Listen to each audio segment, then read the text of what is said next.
Hello. So I get a lot of questions about how to help your child say their sounds. A lot of parents will say, my kid can't say their S sound or can't say their L or R.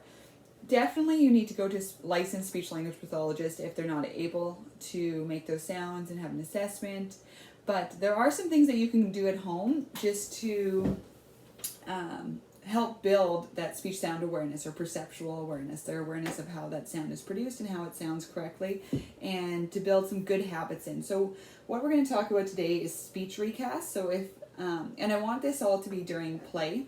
And one very important thing with speech sounds, your child has had a lot of bad practice, and they've had a lot of practice hearing the sounds incorrectly because they're producing it a certain way.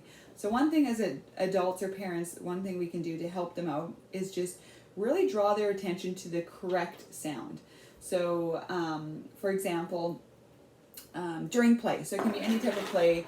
I have blocks out here, but I also have boys at home, so I have a lot of trucks.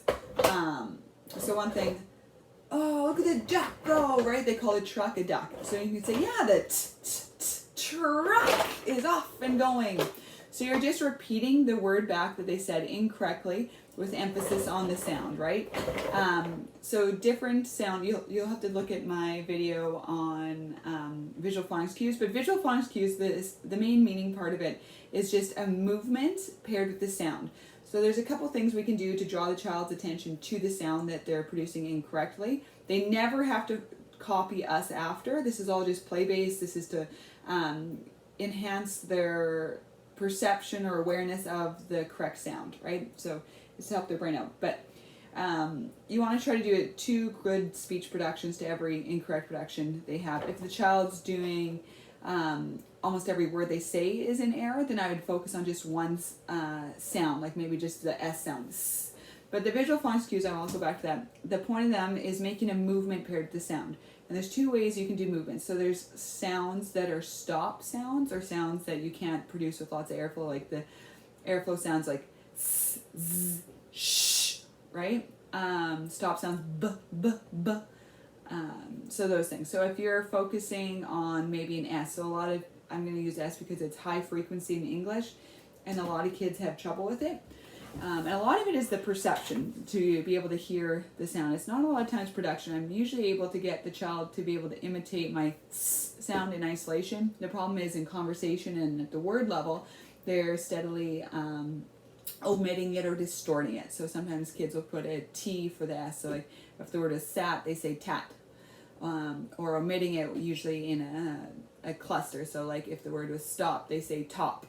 Or swim, they say fim. So if that's the case, if your child is saying top, truck, top, you can just repeat it. Yeah, stop, truck, stop. So you're prolonging it and you're giving them a visual of it. You can also go stop, stop. So you're just drawing their attention to that sound. So you're repeating whatever the word they're making incorrectly.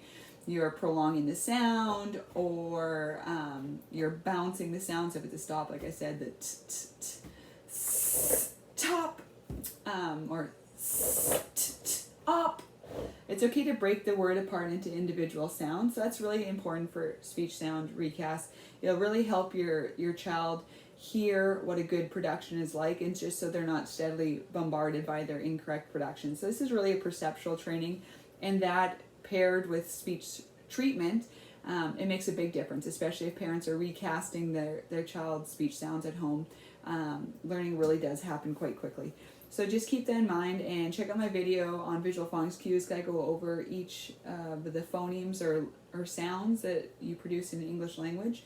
So you can focus on one, and I would do one for a week and play with your child, just whatever their sound is in air. You just want to be repeating that word back to them and play. Trying to copy what they're doing as the action, so you still copy their play idea, but then you're just also emphasizing the sound that they produced incorrectly. Okay, thank you.